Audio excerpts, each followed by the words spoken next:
Tersangka kasus dugaan korupsi ekspor bahan baku minyak sawit atau CPO dan turunannya bertambah. Konsultan yang diperbantukan di Kementerian Perdagangan dianggap ikut menentukan pola distribusi minyak goreng dalam negeri. Tersangka di dalam perkara ini diduga bersama-sama dengan YWW selaku Dirjen Perdagangan Luar Negeri telah mengkondisikan produsen CPO untuk mendapatkan izin persetujuan ekspor CPO dan turunannya secara melawan hukum. Konsultan berinisial LCW adalah yang kelima jadi tersangka dugaan korupsi ekspor CPO atau minyak sawit dan turunannya, termasuk minyak goreng periode 2021-2022.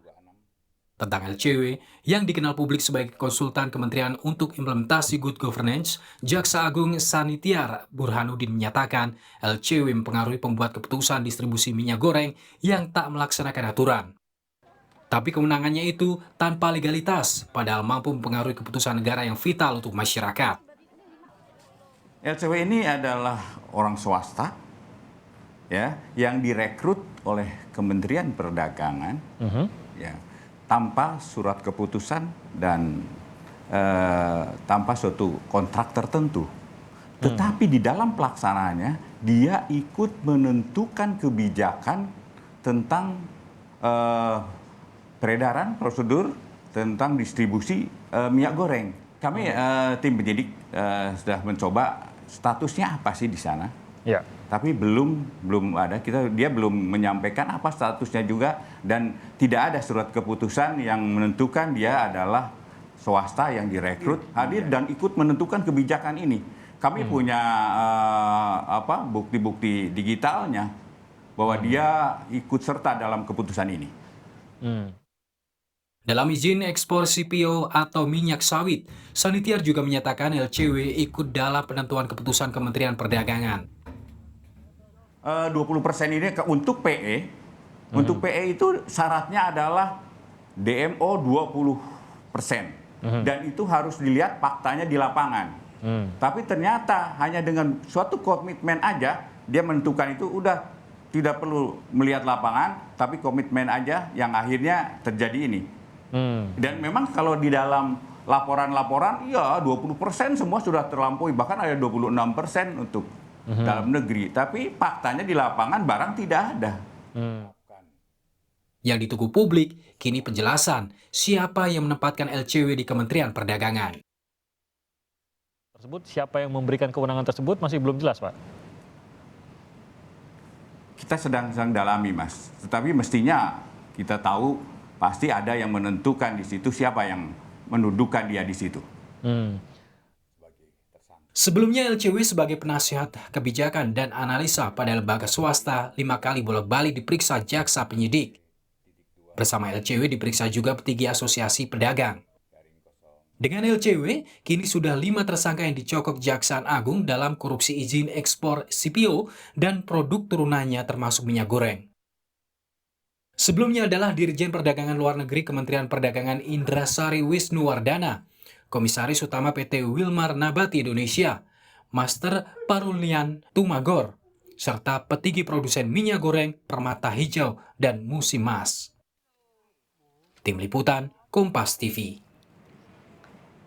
Rekan kami Abel Insani yang memantau kasus mafia minyak goreng yang tengah disidik Kejaksaan Agung akan menyampaikan laporannya siang ini.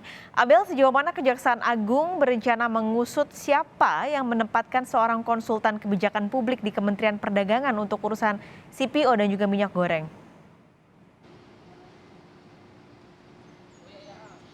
Ya, Paskalis, hingga saat ini terkait dengan kasus tersebut dan siapa saja yang terlibat untuk membantu LCW atau tersangka di dalam kasus mafia minyak goreng ini masih dalam proses penyidikan oleh pihak Kejaksaan Agung.